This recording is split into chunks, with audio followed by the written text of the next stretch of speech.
So I'm working with a colleague the other day, and here he is on the phone, and he's holding the phone out like this, and he's going, like pointing to the phone. And you could hear someone on the other end of the phone just talking. And he's saying to me, what do I do with this? What do I do with this? And it got me to thinking and working with clients and working in business and sales and customers and people. If we're in this world, we're going to come across situations and times where we're going to be upset ourselves, or very often working and dealing with upset clients and customers, difficult, challenging clients and customers, whether they're right or wrong, however we perceive it. What is it that we can do as leaders, as I like to say, limitless leaders, where we have no limit to what we can do as leaders, or really anyone in this whole world that we live in, where we're communicating with each other? What are the skills that we can use to be able to communicate and connect and interact with other people in more functional, productive, resourceful ways? Well, I've put this little series together, and today what I thought I'd share with you is what I've been researching and seeing works from the experts and with people that I work with. How can we communicate more resourcefully, and what can we do when we are working with someone who's upset, whether they're on the phone or whether we're face to face? What can we do to stay resourceful and ideally get a better result and outcome when someone's in a state of upset? So back to my client and back to my colleague. So he's in this situation, and I was thinking about this, and so this is something that I have seen work really well in these types of situations. If this is of interest to you, to want to be able to know how to better manage these types of situations, and the process that I've come up with and realized is, firstly, we always do have a choice. As hard as it can be, and I know the saying, sticks and stones may break my bones, or whatever it is, but let's face it, we're human beings. We have emotions, we have primal triggers inside of us, where if someone we feel like they're attacking us, we're either going to retreat and want to run away, or we're going to retaliate and respond. It's in us as human beings. However, we do have a choice, and we do have the ability to be able to better manage our emotions if we decide that we want to choose to be better at communicating in resourceful ways. So the first thing is to consider that you do have a choice. You can retaliate, you can get upset, you can be triggered and want to get into an argument, or you can listen. There's a great book here called Never Split the Difference. And what he says in this book is Chris Voss. He's an ex-FBI agent, fantastic book on communication, negotiation. And he was working for the FBI, and he had to negotiate with terrorists, right? And great book, full of a lot of great information. But one of the things that, one of the great things that really stood out for me in that book was the best negotiators that he worked with and he saw do really, really well in challenging negotiations or situations. No matter what the other person was yelling at them or communicating with, the other person would just go, yeah, you're probably right, actually. Yeah, okay, I really get that. They didn't respond, they didn't react, because they had their own sense of belief and confidence in themselves.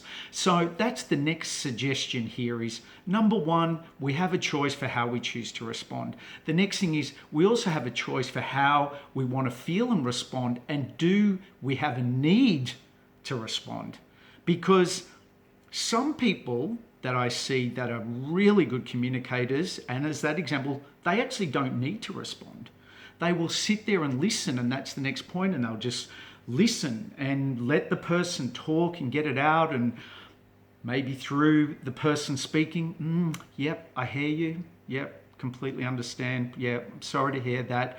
Just to acknowledge them, but there's no need, I need to tell you this, and you got to do this, and let me get my word across. So that's the next thing, is to really consider, do you need to respond? And if so, is that working to your benefit, and is it allowing you to be resourceful and to stay in a good emotional state, especially in these challenging forms of communication. That's the next thing.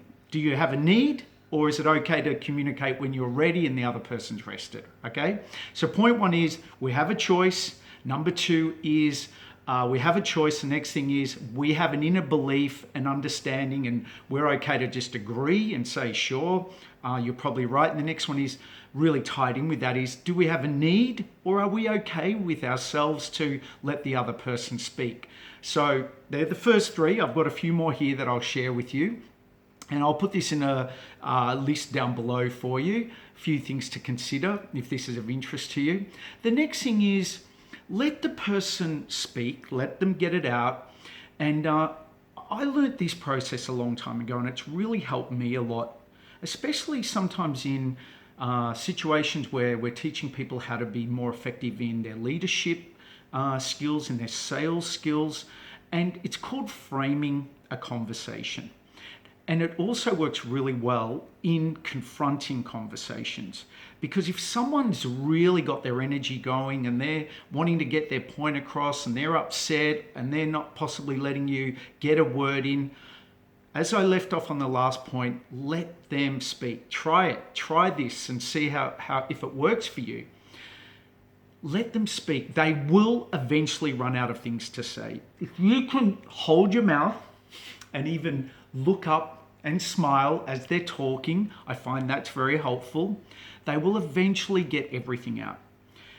And then when they're finished, thank them and say, thank you. I appreciate you, sharing your concerns or what's going on and, what you're upset about.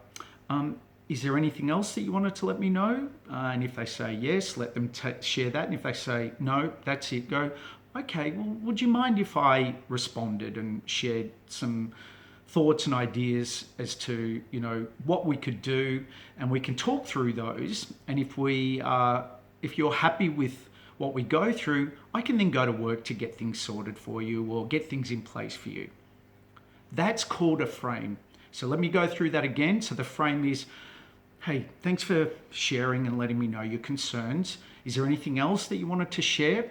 And if they go yes, let them share. If they say no, say, okay, well, would you mind if I spoke and shared some ideas that I've got, some things that I think that we could do? We can discuss that, and let's work together and find a resolution and find what it is that we can do to either get this fixed or what I propose that we do. And then once we're both happy and you're happy, I can go away and I can get started on getting that fix and solution going for you.